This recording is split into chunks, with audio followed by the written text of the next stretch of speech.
Omega-3 fatty acids after trabeculectomy, anti-inflammatory ally or bleeding risk. Trabeculectomy, a common surgery to lower eye pressure in glaucoma, creates a bleb, a fluid-filled reservoir, under the conjunctiva. After surgery, patients often face ocular surface inflammation and dry eye because of disrupted tear films and inflammation from wound healing.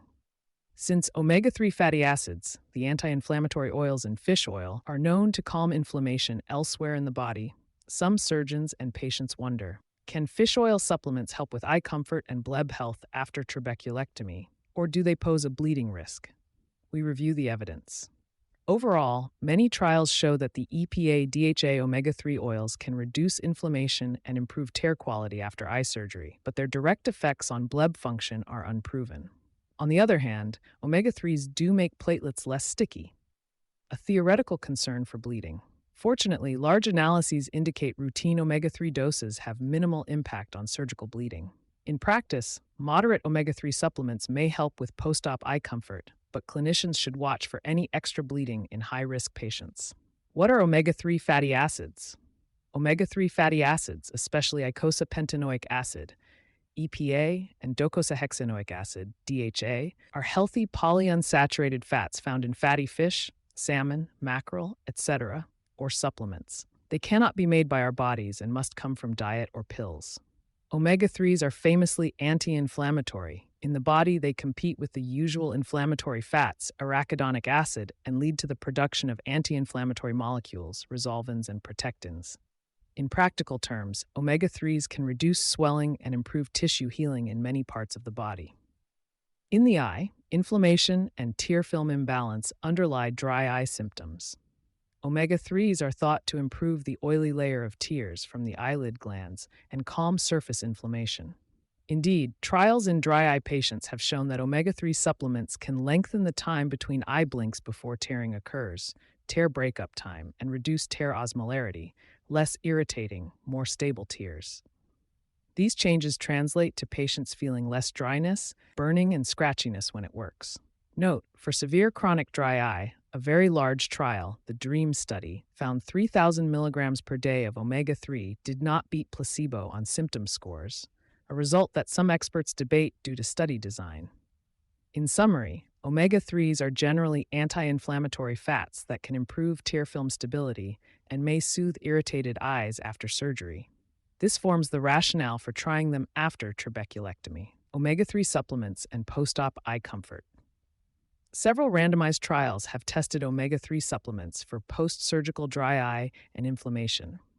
Although no study has looked specifically at trabeculectomy patients, we can apply findings from cataract and refractive surgery cases. Cataract surgery. In a 2017 trial, patients with new dry eye symptoms after cataract removal were given standard treatment with or without omega-3 capsules, each tablet 180 milligrams EPA plus 120 milligrams DHA, taken 3 times daily. After a few weeks, the omega-3 group had significantly greater improvement in symptom scores and tear stability than controls. For example, the average eye comfort score fell more in the fish oil group, and tear breakup time improved more on omega-3, p 0.05. This suggests that adding fish oil to routine therapy reduced postoperative inflammation and improved ocular surface comfort.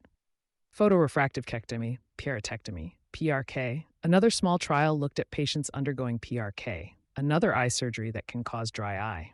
Those who took omega-3 supplements before and after surgery healed quicker and had better vision outcomes and tear stability than those without omega-3. This pilot study supports that omega-3 may speed corneal healing after surgery. Chronic dry eye, non-surgical. A trial comparing krill oil versus fish oil versus placebo in people with dry eye, not after surgery, found both omega-3 groups improved objective tear measures. After 3 months, tear osmolarity and tear breakup time were significantly better with krill or fish oil than placebo. In that study, the krill oil group, higher EPA ratio, also had a significantly greater drop in symptom scores, patient comfort, than placebo. Meta-analyses of dry eye trials generally conclude omega-3s give small but real benefits on tear film health and symptoms, especially when doses are high and used long-term. However, not all reviews are uniformly positive. A 2023 Cochrane review concluded that omega-3s probably have little to no effect on patient-reported dry eye symptoms compared to placebo, though they may improve some tear test signs. Importantly, the Cochrane authors noted that combining omega-3 with standard treatments, like artificial tears, seemed more helpful than omega-3 alone. In practice, this suggests fish oil is an add-on therapy. It may work best alongside drops, lid hygiene, and other post-op care. What does this mean for trabeculectomy? Trab patients often stop many glaucoma drops, which can irritate the surface, but still experience dry eye and inflammation from surgery trauma. The cataract and PRK trials above imply that omega-3 supplements can make a difference in post-op ocular comfort. While we lack a trial in Trab patients, it is reasonable to extrapolate. An omega-3 supplement regimen, e.g. several hundred to a few thousand milligrams of combined EPA-DHA per day, might reduce irritation, dryness, and redness after trabeculectomy, improving patient comfort. Potential effects on bleb health. A key question is whether reduced inflammation from omega-3 translates into better bleb healing. The ideal bleb is thin, functioning, and leak-free. Too much early inflammation can cause scarring and bleb failure. In theory, omega-3's anti-inflammatory action could help keep fibrosis in check. To date, there are no direct trials of omega-3 on bleb outcomes. However, some clues come from studies of tear biochemistry after trabeculectomy. One 3-year cohort study measured inflammatory lipid mediators in tears before and after trab. It found that pro-inflammatory tear lipids, like certain prostaglandins, dropped markedly after surgery in most patients. Interestingly, patients who later needed needling of their bleb, a sign of failing bleb with scarring, had higher levels of some inflammatory lipids in their tears than those with healthy blebs. This suggests chronic inflammation may underlie some bleb problems. By extension, if an intervention like omega-3 could suppress that inflammation, bleb health might benefit. However, this is speculative. No data show that fish oil actually prevents bleb scarring or reduces needling rates. It is also possible that reducing inflammation too much could impair the normal wound closure of the conjunctiva. On balance, most experts would say omega-3's potential benefits on wound healing via inflammation control are theoretical in the bleb context. We note it as a possible plus, but emphasize the lack of direct evidence. Platelet function and bleeding risk. Omega-3s and platelets. One known effect of EPA-DHA is that they make platelets somewhat less likely to clump. In very high fish diet populations, like Greenland Inuit, scientists observed prolonged bleeding times and altered platelet fatty acids compared to typical Western diets. This anti-platelet effect has raised caution among surgeons that omega-3 supplements could increase surgical bleeding. In fact, many guidelines currently advise stopping fish oil before surgery and delaying non-urgent ops for a few days if patients are on fish oil supplements. The idea is largely precautionary. Fish oil does change cell membranes to be less prothrombotic. However, whether this translates into real harm is the question. Clinical evidence on bleeding risk. Recent analyses have been reassuring. A 2024 meta-analysis of 11 randomized trials, over 120,000 patients, compared bleeding rates in those taking omega-3 supplements versus controls. It found no significant difference in overall bleeding events, including strokes or gastrointestinal bleeds, between the groups. Only very high-dose purified EPA, like icosapent ethyl used for heart disease, showed a slight relative increase in bleeding, 50% higher risk, but this change was tiny in absolute terms, 0.6% more events. Likewise, a large perioperative trial, OPERA, N1 of 1500, tested giving 8 to 10 grams of fish oil before open heart surgery and 2 grams day after. The fish oil group did not have more bleeding. In fact, they had slightly fewer blood transfusions than placebo. The odds of major bleeding were not higher, OR were 0.8 in the fish oil group. These findings suggest that at least in major surgery, fish oil at high dose didn't worsen bleeding outcomes. Bottom line on bleeding. In practical terms, normal omega-3 use, roughly 1 to 3 grams day of fish oil, appears to have negligible effect on surgical bleeding risk. The small impairment in platelet function is mostly offset by other compensations in clotting. However, caution remains recommended if patients are on multiple blood thinners. Managing real-world risk at 2 weeks post-op. By about 2 weeks after trabeculectomy, the main surgical wound has usually begun healing, but the bleb is still vulnerable. Here are practical considerations. Anticoagulant patients. If a patient must continue systemic anticoagulants or strong antiplatelets, e.g. warfarin, DOACs, clopidogrel, through surgery, fish oil adds another mild blood thinning factor. Ophthalmologists typically assess systemic bleeding risk versus eye risk. Glaucoma surgery is considered high risk for hemorrhage, high hyphema, or suprachoroid risk. Many surgeons will hold warfarin P2Y12 inhibitors a few days before surgery if safe, keeping aspirin if needed, and resume after careful discussion. If anticoagulation truly cannot be paused, recent stent, valve, etc., any additional factor like fish oil is generally avoided until healing is robust. In short, stay on fish oil only after consulting both your eye doctor and prescribing physician in these cases. Blebs with leaks. A leaking bleb means a thin, fragile bleb with an opening. Even without fish oil, these blebs risk overdrainage and infection. Adding any blood thinner in this setting could theoretically worsen leak closure. If a bleb leak is detected, most surgeons would focus on sealing it with glue, bandage, contact lens, etc., and avoid any supplements that impede clotting until the leak is fixed. So we would delay restarting or starting omega-3 in the presence of a bleb leak.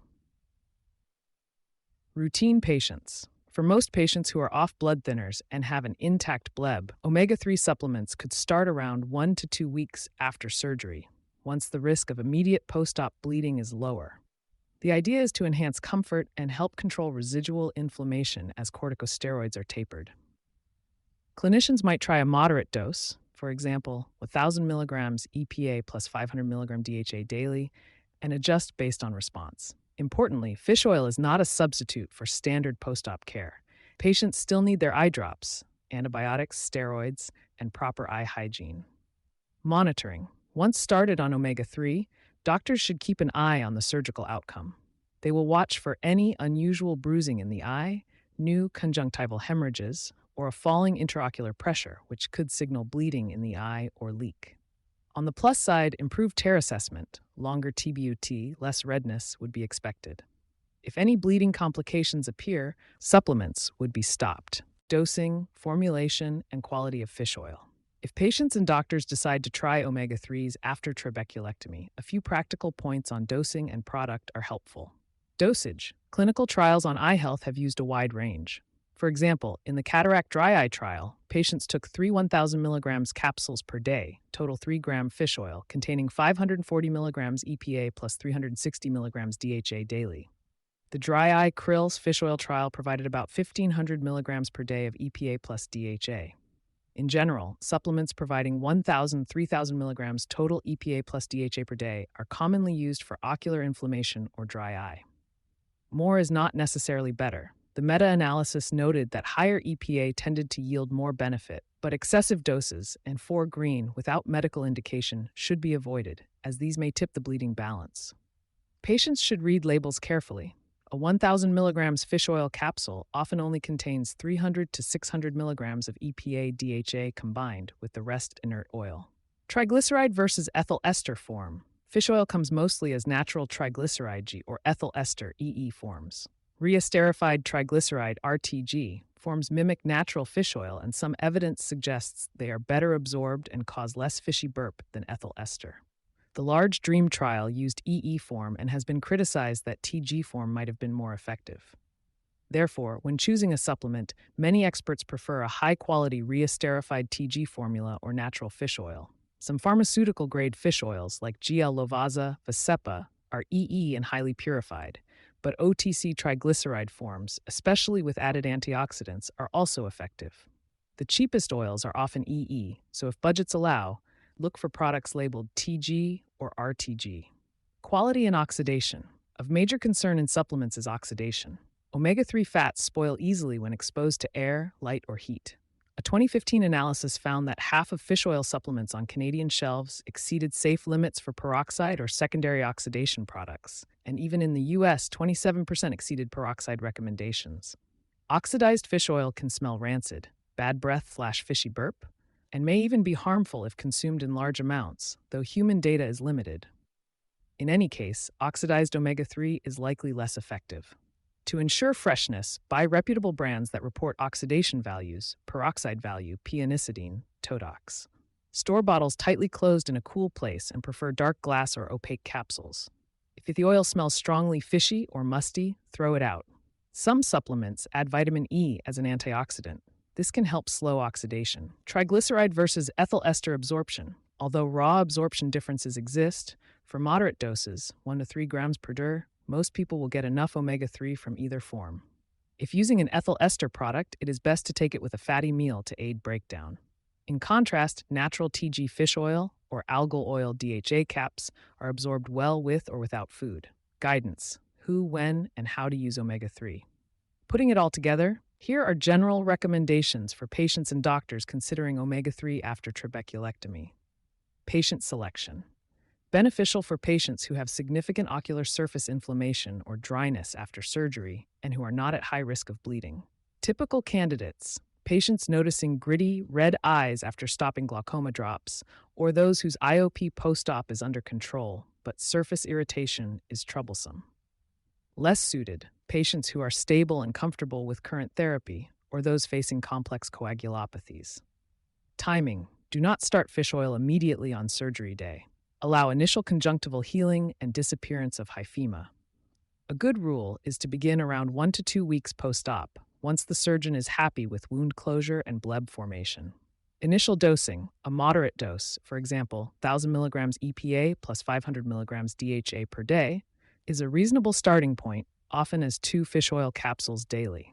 Some cases may benefit from up to 2,000 to 3,000 milligrams total, divided doses if well tolerated. Check the supplement label to confirm EPA-DHA content. Form: choose a high-quality fish oil or algal DHA-EPA supplement. Look for reesterified triglyceride or TG on the label, or trusted brands, often with third-party testing seals. Avoid supplements past expiration or with a rancid odor. Krill oil, phospholipid-based, is another option. It showed good results in one trial, though generally EPA content per mammograms is lower, so pills may be smaller or more frequent. Safety checks: if you're on anticoagulants, warfarin, DOACs, clopidogrel, ticagrelor, etc., discuss omega-3 with your doctors first. You may need to skip or delay fish oil while those meds are being restarted after surgery.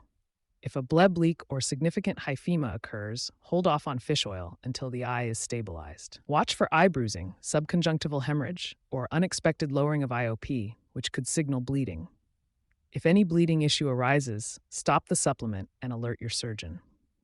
Monitoring: at each follow-up visit, your ophthalmologist should evaluate both the bleb for leaks, vascularity, and the ocular surface, redness, tear film. They may inquire if comfort has improved. Routine blood tests are not needed for fish oil itself. However, if on anticoagulants, INR or other relevant labs should guide overall management. Duration: omega-3 therapy is generally safe long-term. If you find it helps your eyes after surgery, you and your doctor might continue it for a few months or more. Some people with chronic dry eye stay on low-dose fish oil indefinitely. If no benefit is felt after a few months, it could be stopped or tapered. Conclusion: in summary, omega-3 fatty acid supplements can be a valuable anti-inflammatory ally for postoperative eye comfort. Randomized trials, mainly in cataract and refractive surgeries, show that EPA-DHA can improve tear stability and reduce dry eye symptoms. It is biologically plausible that they may also help control conjunctival inflammation after trabeculectomy, though direct evidence on bleb survival is lacking. On the flip side, omega-3 does mildly affect platelet function, raising theoretical bleeding concerns. Reassuringly, modern meta-analyses indicate that typical supplement doses do not significantly increase real-world bleeding risk. Still, caution is wise. In patients on full anticoagulation or any early bleb leak, fish oil should be postponed. Practical advice for patients: if you're eye doctor and you decide to use fish oil after trabeculectomy, aim for a moderate dose, around 1 to 3 grams of EPA plus DHA per day, starting a couple of weeks post-op. Choose a high-quality product, triglyceride form, low oxidation, and keep taking your usual eye drops as prescribed. Watch for any increased eye redness or bleeding and inform your doctor. Key takeaways: omega-3s can improve post-op dry eye and inflammation, good for comfort, with minimal bleeding risk in routine cases.